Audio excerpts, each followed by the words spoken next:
What is up, Sooner Nation? We are live, the podcast that tells it like it is. It's a little basketball instant reaction time because the state of OU basketball is dwindling, I would say, Jackson. I mean, today they get beat by 18 at home against a top 5 team. There's no shame in losing to a top 5 team. To me, listening to Porter Moser after the game, it's the way they lost and the lack of physicality and fighting through the emotional aspect. Like, Porter Moser basically just, in my opinion, said the team's not very tough, and I think that starts with him. Well, to me, Jeremy, that tells me that he's losing the locker room, too. I think that is something to say with it, that the guys aren't playing for him anymore. It's been an issue that I think we've talked about. I'm not going to say he's lost the locker room, but there just doesn't seem to be a lot of fight. No, and that's something that to me that just doesn't make much sense is why this team can beat teams like Arizona and Louisville and Michigan, who are some of the best teams in the country right now, top 25 atop their respective conferences. And Oklahoma steps into SEC play, and I don't want to hear, Oklahoma, they don't have the athletes, they don't have the size. That's part of the issue. But they were playing these really good teams at the beginning of the year. They were playing well, so I don't know what the difference is. I guess teams have figured out Oklahoma. That's the only answer it can seem to be. But then they have just this anomaly of a game versus Vanderbilt at home in which they play extremely great in the second half, score like 60 points in the second half. And today you lose 70-52 at home to a Tennessee team, in which the crowd was actually pretty good, Jeremy. I thought that the fans showed out for an 11 a.m. game. But still, anytime Porter Moser has a chance to make a statement at home, it never happens, ever. Well, we can get into a lot of this. I'm going to start by saying I know Jay may be joining us. He was at the game. You were at the game. Hunter was at the game. The thoughts that I say are not the thoughts of our channel, Sooner Surge.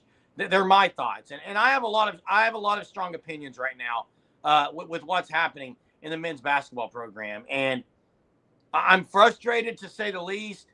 This is a team that I fully expected after non-con to make the tournament.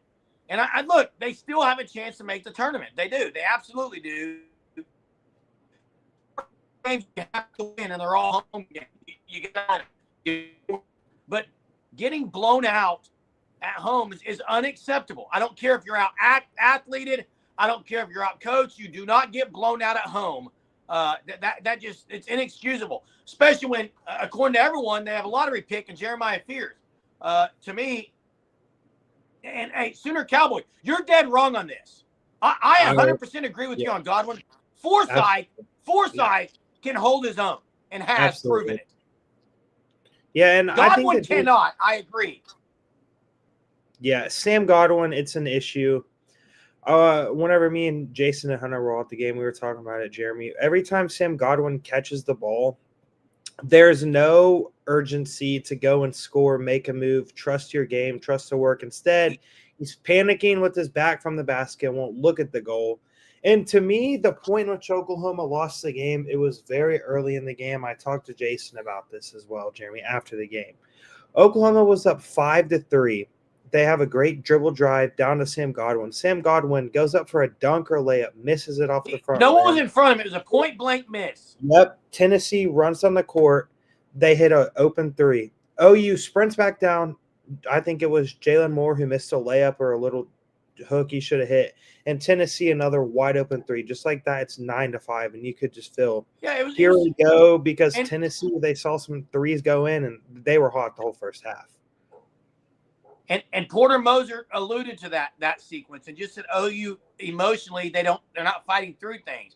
But I will say this, hey, Sooner Cowboy, you're right. Forsythe played bad today. It was his worst game of the year. He had 3 turnovers.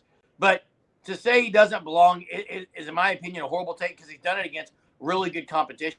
But I know Jay would agree with this. A lot of people would. OU is going to go as Jeremiah Fears goes. 3 of the last 4 games, he hasn't been good. No, and Jeremy, he was great against Vandy. He was great against Arkansas. He was horrible against A&M. And Auburn and Tennessee's been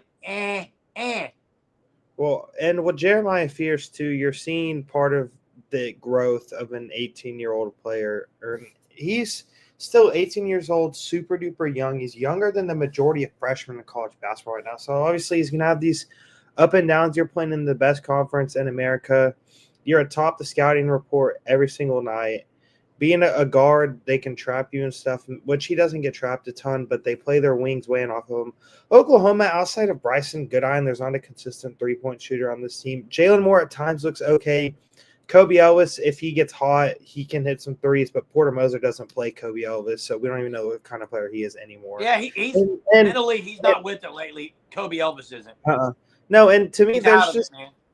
and I agree, Jimmy. If they don't make the tourney, Moser's gone. And I see this comment about Will Wade will turn the program around. Obviously, you've seen what he's done at McNeese State, but this isn't a season that's over yet. But Oklahoma, they're playing for their season on Wednesday night at Missouri. I mean, because that's going to be as a difficult game as today was. No, I know, but I'm saying they're playing for their season at the game, because if you can get to 4-7 in conference play, that negates kind of the home loss you had today. Every game is a must-win for OU right now, in my opinion. Yeah. And I got another strong take right here. I agree Moser is going to be gone if they don't make the tournament, and this is only me, Jeremy personally. I wouldn't be opposed. If you know that's what's going to happen, I wouldn't be opposed to making a decision now. You know, I'm not going to talk about that because it's not going to happen. That's just me personally. Would Kellen Sampson come back? Not sure if he's the head coach in waiting, though. But regardless, OU is doing the same thing they've always done under Porter Moser. They're playing worse when it gets into competition in the conference. And they've got to figure some things out. I didn't like what they did offensively. I hated what they did defensively. And I know it worked against Vanderbilt, where they switched everything in the man. You cannot switch everything against Tennessee. They got guys who can play everywhere, inside, outside. They can all shoot. You cannot just switch everything, especially they had 45 with 2 minutes in the first half, and OU had never tried to do anything differently. You got to switch it up. And also, for some reason, they kept on trying to go over the screens and chase the shooters around off the three-point line whenever Oklahoma couldn't even get around the screens, which to me, it made sense. That's what killed them in the first half. Tennessee was just back screens to open threes. And the lack of adjustments, Jeremy, I agree with what you're saying. It's been an issue all year long, been an issue in the 4 years under Moser. And there's no doubt in my mind, I will say this right now, this year's team is the best team that Moser's had since he's got to Oklahoma. You look at guys like Duke Miles, Jeremiah Fierce, Jalen Moore. What? I think the team with Jalen Hill and Elijah Harkless is really good. But this team's better because there was no player the caliber of Jeremiah Fierce. And no matter if Jeremiah Fierce has struggled, he still is an NBA guy, first-round pick, more than likely a lottery pick. Honestly, more than likely a top 10 pick. But it's the fact that it's sad that as Fierce goes, Jeremy, this team goes, and if Fierce isn't playing good, we've seen what this team is. It's not the same team. No, it's not. But, I mean, that's putting everything on one guy is what you just said. And that's a problem. Yeah, it is. It's a major issue. This team, in my opinion, can't get very good looks. They're not great at penetration. They're not a great passing team. They don't make the extra pass often. Nope. They did a couple of games ago. I think it was at Auburn. First half against Auburn. They were moving the ball, swinging it around like crazy. Haven't been great since then. Defensively, they have a lot left to be desired, in my opinion. It's just poor defense. They can't stay in front of people consistently. I don't know what else to say, Jackson. It's very frustrating to watch the state of OU men's hoops. And I think the biggest thing for me, I'm going to say it right now, and come at me, Sooner fans, bring it. I don't care. This team, you don't see him diving on the floor. To me, that's amazing. That's my biggest concern. Get your butts on the floor. Get after him defensively. Be all in on the deep. Look, defense and I don't care about the other end. Defend and rebound, and I'll be happy. I don't care if they lose. It's the lack of effort in a lot of places where I'm having issues watching. Yeah, I agree with that, Jeremy. And that all starts with the head man, Moser. It's telling me that I don't think that these players want to play for Moser. That's my opinion. I'm going to say that. I think with what they've seen, with how I'm things not have going to gone. say that because I haven't heard anything say that, so I'm not going to say that. Yeah, I know. That's what I I'm just saying. think It's my what it is, opinion. Jackson. Is yeah, I just think a lot of guys don't really. Maybe that's not as much as a priority. I don't know, but Sooner Cowboy. I said it last night on the live. Oh, you did go down the post once to Sam Godwin. They immediately trapped Sam Godwin. Couldn't believe it. Couldn't believe it. He kicked it out to Elvis, wide open three, he missed it. I would love to see him go down the post some more. I would love to see him demand double teams because teams trap the post and you can get easier looks. Jerm, could you be daring to describe poor Colts? I think there could be some issues. Yeah, I think there's some issues. And whenever I look at Moser as a coach, Jeremy, to me he's just the kind of coach that can succeed a lot at the schools like Loyola Chicago, the smaller schools. He's not an SEC coach, and to me he is too much of kind of that. I don't know if it's like the older way of doing things, but it's like with the new way of college basketball, you need to be able to make adjustments every single game. You need to get what.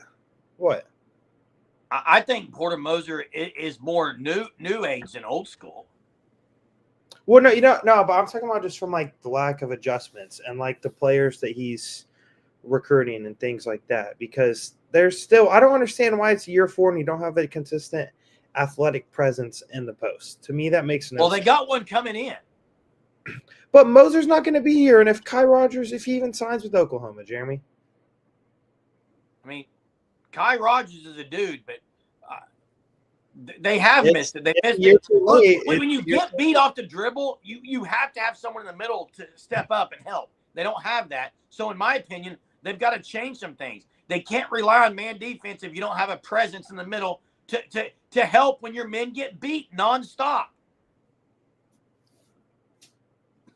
Mark, I agree with this. That's why I've been saying I think he's more successful at these, maybe the smaller schools in which you can keep and develop guys for 3 or 4 years instead of when you're at a school like Oklahoma in the SEC. Like you're going to need to be able to go out and get these transfer guys year in and year out because the majority of the top teams in college basketball, their best players that they recruit are 1 to 2 year guys and they're going to the NBA. The majority of the rosters now the name of the game right now. It's portal. It is. Yeah.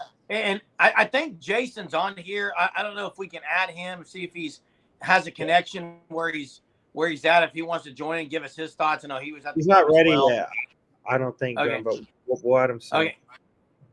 Crowd was, I thought, okay, but it was so low energy, and a lot of that has to do with the play.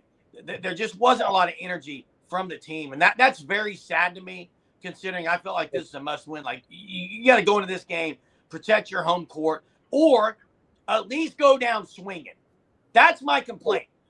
Yeah. Lose fighting. I didn't see much fight. I'm so disappointed in that. No, I agree. It's the fight. It's not there. There's no heart. There's no care, no intensity on the court. And whenever you just watch a lot of these teams in college basketball now, especially the top teams, they have these guys, even their best players are getting on the floor. They're making these plays. I'm sorry. This is one of the major complaints I do have about Jeremiah Fears as a player is I don't ever see him diving on the floor for loose balls. I don't see him getting in and doing dirty work. I don't see Jalen Moore doing it. Duke Miles is probably the only player I would say that does it. Forsyth, Wagee, I mean, other guys have gotten on the floor, but it's not even getting on the floor. To me, it's just getting up in someone and being physical and showing some fight. And Sooner Cowboy, I keep hearing don't have the athletes. Jeremiah Fears is an elite athlete. Jalen Moore is an elite athlete. Jalen Moore is an elite athlete. Duke Miles is a really good athlete. Now, outside of those three, I would say those three are the best athletes on the team, in my opinion. Athletically.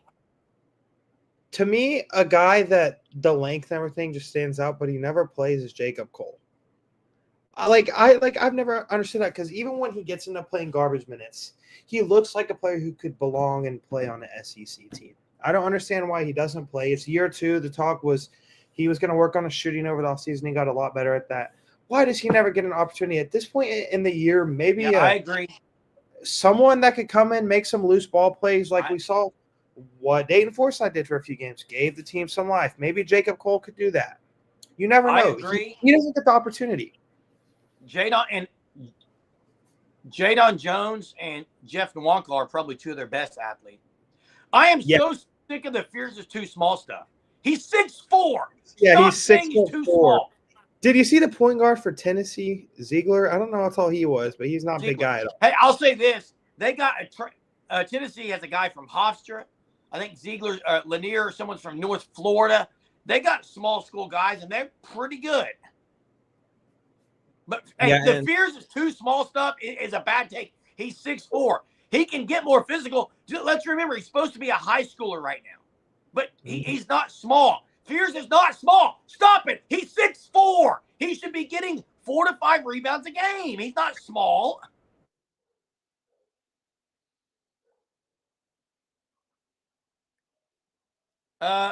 We have you on here, Jay. Jay, you're on. Hey, yeah, can y'all hear me? Yes. Yeah, what's going on, man? Give us your take. Bad game today. I mean, you played the number 4 team.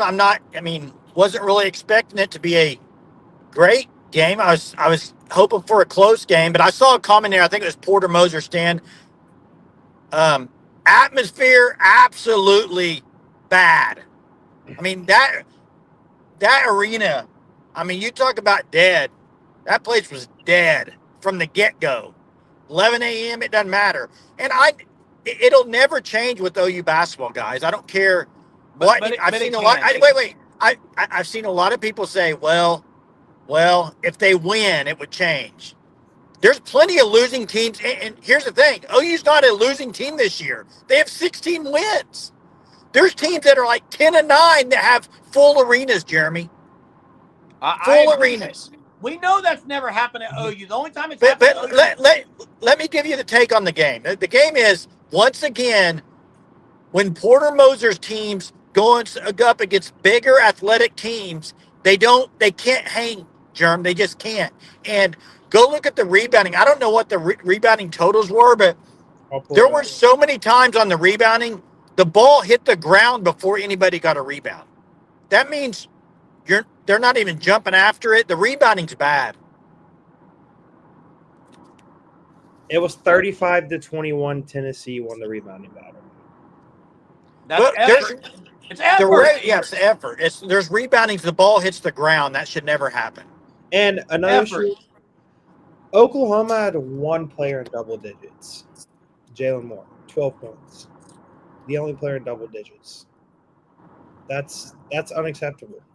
Hey, Jay, I'm going to say this because you alluded to when OU is out athleted, out physical, whatever. Well, then there's a problem. And listen, if you're going to continue to be less physical and outclassed and out athleted, then I'm assuming as a head coach, you've got to do something differently. And he refuses to. He continues to let teams just go right down the lane on them. They don't switch up anything. It's a problem. No, hey, let me give you a comparison. And I actually heard this. It was Teddy Lehman talking about this on the breakdown, but he compared OU football getting big defensive linemen to OU basketball getting big guys in the middle. They haven't been able to do it. And now they are starting to in football, but in basketball, when's the last big guy that you would say just was dominant for OU basketball? Dominant? It wasn't. Yes. Blake Griffin, and I don't even know if he's a big guy. I mean, exactly. I'm not getting on the argument about big men because there's not a lot of big men in the country.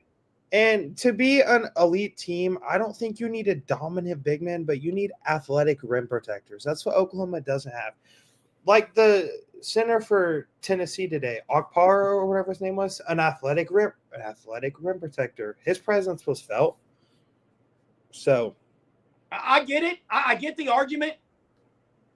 Tennessee's guards destroyed OU's guards. Yeah. Oh, for sure.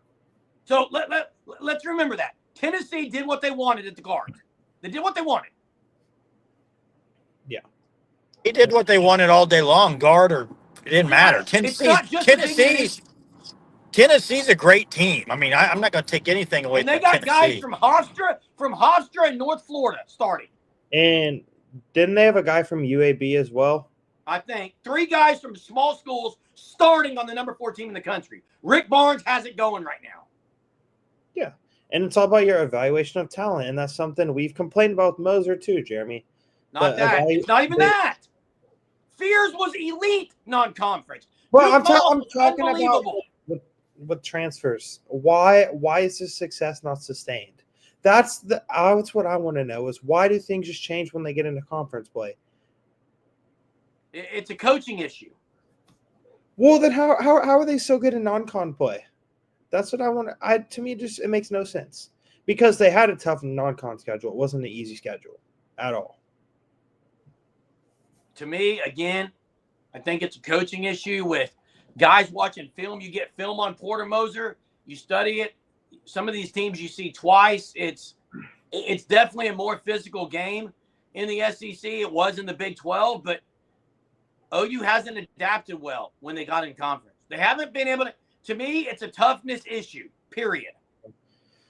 And this is also something that I was telling Jay during the game is every single time they try and isolate Jalen Moore on the right side of the court, he wants to do the same thing. He wants to set you up right and go left and extend his left arm and try and do the same layup every single time. To me, that's an issue because if you see that on film and if you're a coach, you're going to tell your guy that's guarding Moore, hey, don't let him get to his left hand in the air. Every time, that's what he does. He goes left, Yep. tries to get to the rim. Yep. They block his shot more times than not. OU is very predictable offensively. They are, Jackson. And, hey, Porter Moser, Stan. Chaz Lanier was one of the best Yeah. And what do you mean? Stop what? Don't do what, Porter Moser, Stan? What do you want? Yeah. Duke Miles, Jeremiah Fears easily held their own in the non-con.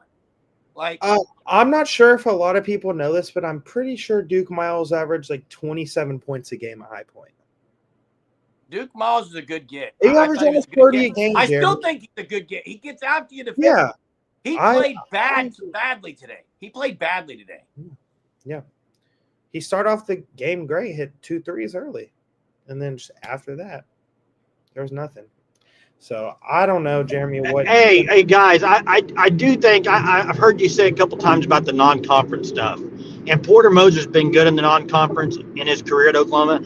I don't think you can talk about it and you can compare it because when you get to the grind of conference games, it's different. Your guys react different. You don't know. I mean, 2 games a week in this conference, recovery, how you're going to react. It's different than going and playing in Arizona once and then your next 5 games are against Monmouth and Austin Peay. It's different. And Porter Moser, they have not figured that out under him yet. They have not. That's been his downfall. No toughness, Jake. I agree. There's no toughness. Look, I already said this was my opinion, but I'd be all for right now making a decision. I mean, unless they make the tournament, he's gone next year. And to make the tournament, they've got to find 4 wins. Those 4 wins. Jerm, what makes you think they're going to get rid of him if he doesn't make the tournament? You have to. 4 years, no team out of 68. I'm just asking the question. What makes you confident that they would? I'm not saying I'm confident. I'm saying they should. Well, Jason, to me, the answer to that is you would have to hope, and I wouldn't even say I'm confident either because we're talking about this here in the game as well, but you would have to hope that they're not okay with mediocrity because that's what it's been. Oklahoma, yes, they've never won a national championship in men's basketball, but they've had some great coaches that have had a ton of success. And Moser, he's been a flop since he got to Oklahoma. Now, whenever Moser was hired, the number 1 guy in college basketball to go get was Porter Moser. Went and did that, and it worked out well, but so now the time. It's time for Moser to go. I don't know what else to say. Porter Moser was at the time, everybody thought, I think most people naturally thought he'd be a good hire. Listen, yeah. I'm to the point in OU basketball, and this is not even about wins and losses when I say this. OU needs to find out whatever coach and get them the most NIL with Castiglione. If Castiglione's still there, who can you get that's going to get donating money, and who can you get to fill the arena? I don't care who it is. I could care less about X's and O's at this point. I could care less about wins or losses. Get me somebody that's going to move the needle, NIL, move the needle, fans in the stands, butts in the stands, whatever it can be. People will say, oh, that's a winning product. We'll do that. I don't agree with that. I don't think it will. So Blake Griffin. Bob Huggins. Bob Huggins. Yeah? I mean, Does Porter Moser have the backing for from Joe C for NIL? I don't think so right now. They have now Trey Young's starting to feed some money into there, but who can you get in there to help that? I don't know. Yeah, and what we're really saying is it's accepting mediocrity. That's the whole issue. And even hearing Moser talk after the game, you can sense his frustration about the lack of toughness, and that's a bad deal. Like to me, that's an embarrassment to basically come on there on a post-game presser and talk about how this team just can't fight through mentally. That's not good on him. I mean, to me, that it starts with him. And Jay, I know we've had the argument, and I agree 100% with you and Jackson and Hunter, because I know you guys have this viewpoint. Here's the viewpoint. OU will go as far as Jeremiah Fears takes them. I agree with that. The games they've won, he's been good in. The games they've lost, he's been horrible in. Well, he's got to be better for them to win. He's got to take over then. That's what they're going to have.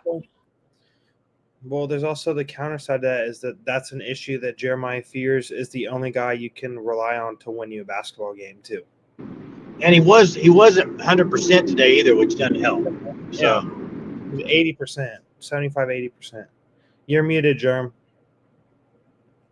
Going back, it's the at A&M, it's the Auburn games where he just didn't play well. No. And I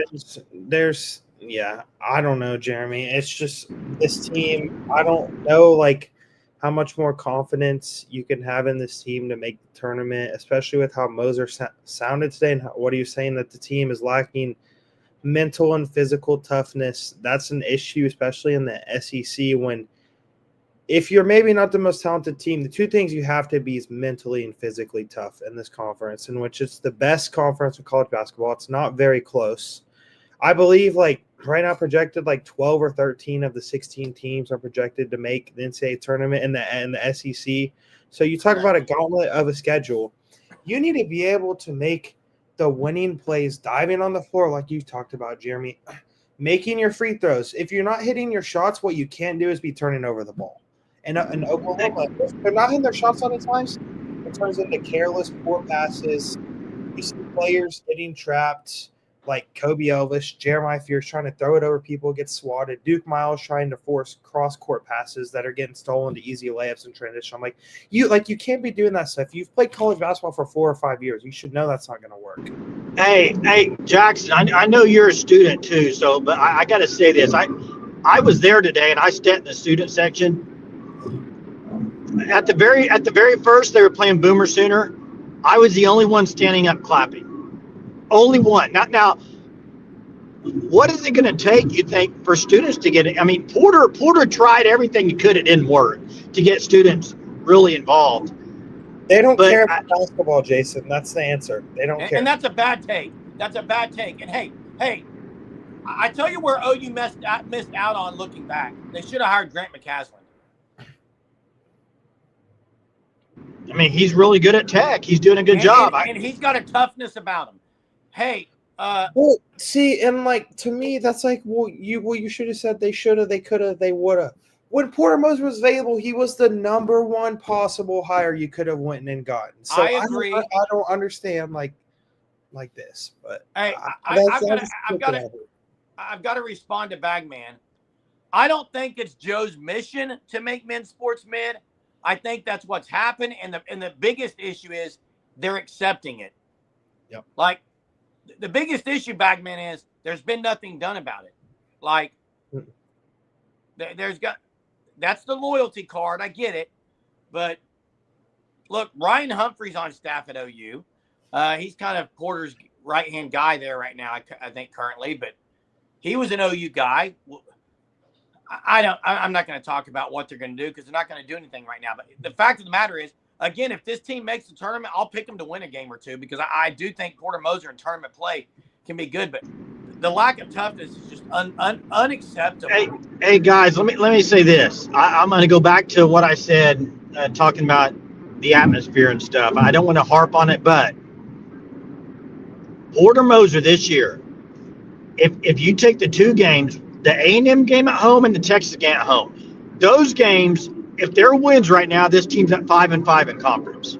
Okay, just with those two wins, which should have been wins, they were up 18-1. Fan support does matter in games like that in home games like that. Go look at Kelvin Sampson's record at home. Go look at Lon Kruger's record at home. Porter Moser at home has not been good. I don't know what it is. I know the support's not there either, but they haven't been a good home team. You're right, Jay. You're right. Those two games, if OU's 5-5 right now, the narrative's different. You blow an 18-point lead against A&M, and Texas is a game you got to win at home, period. That is the key right now. Those two teams are not better in Lloyd Noble than winning against Arizona, Michigan, or any of that. Those are bad losses. Yeah. I mean, I don't know. The defending home court, Jeremy J, this is something we've talked about for the last 3 or 4 years. Something I said to start the live. Whenever you get a good crowd in there, because that was a pretty good crowd in LNC standards, and you just come out just flat. There's nothing to get excited about. No, exactly. So it's like you can't blame the crowd. Do you want them to stand there and start cheering for Tennessee? No. Hey, Darian Selvey and guys that used to play at OU, these guys would hit the floor with their hands, and that would get the crowd energized. Has an OU player ever done that on a Porter Moser? I mean, Actually, it wasn't. Elijah Harkless used to do it all the time, and that was under Lon Kruger. Yeah, but Jerm, what are we talking about here? You got a lottery pick. You got a lottery pick on the team. You got Dayton Forsythe, the homegrown kid from the team. There should be plenty of support, shouldn't there not be? I'm talking about players during the game getting the crowd excited by actually doing something effort-wise. Go back to the Vandy game. Dayton Forsythe was on the ground rolling around. Wagee, crowd got excited. They get excited. Well, when the these most guys give an effort. You pay money to watch. Very loudest today, and the most excited has been. Jeremy, the crowd today was the most excited and was the most entertaining part of the whole game was the halftime with the babies on the ground. The baby race. Oh my goodness! It was the loudest I've heard that arena. It's the loudest I've heard that arena in years, Jerm. Thank you. It's true. You're proving my point. Yep. They're more excited about that than they are the game because, to me, I honestly think if this team was an effort team, all-out effort, emotional energy, the fans would get more excited. They're not that. I've never seen a player on this year. I mean, they may do a flex, but it's never towards the audience to get up. It's just there's no excitement there. And the only sort of celebration I've ever seen any player do is Jalen Moore doing a shoulder roll thing after he gets and one. That's the only. Yep, exactly. I think y'all are missing the point though. It doesn't matter, in my opinion, the energy, all that. It can help, but this school is not a basketball school, and it never will be. That's not. We're not trying to say that, Jay. What we're saying is that the product on the court is unacceptable. No matter if you're not. I'm kind of confused. I'm kind of confused by Jeremy specifically about the whole energy and getting down on the floor and waving their arms. Let's go. And it's like, well, I think he's trying to say that just because they're not a basketball school doesn't mean that you can't have players not having high energy on the court trying to get the fans into the game. Act like you care a little bit. I don't need a player to tell me to stand up and scream. I'll scream if I want to. I mean, I don't need somebody to tell me to do it. No, but my point is I'm more likely to get up and scream and get excited when I see guys diving for balls, getting guys engaged. That's just me personally.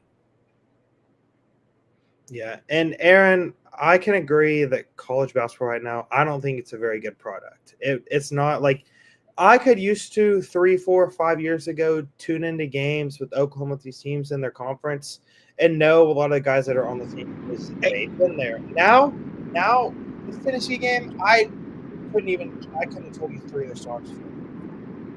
Well, this team, guys, has to get to 4 more wins. They got 4 more wins. They got to get them. We'll see what happens Wednesday night.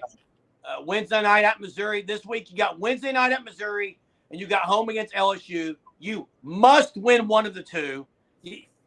Really, I mean, that one's probably going to be LSU, but you've got to get 4 more wins. Hey, listen, it was nice talking basketball and only basketball here.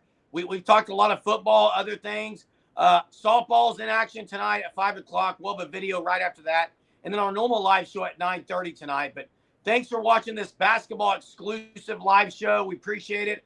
I hope in March we're having some basketball live shows. That would mean that this team's going to be a tournament team. They've got to figure some things out. Physically, emotionally, fighting, all those things. But appreciate you watching. Make sure you subscribe to our channel. You hit the like button. You comment, and you check out the Fan Stop at thefanstop.com. We appreciate you taking a little bit of your afternoon to join us here today. Appreciate it. See y'all next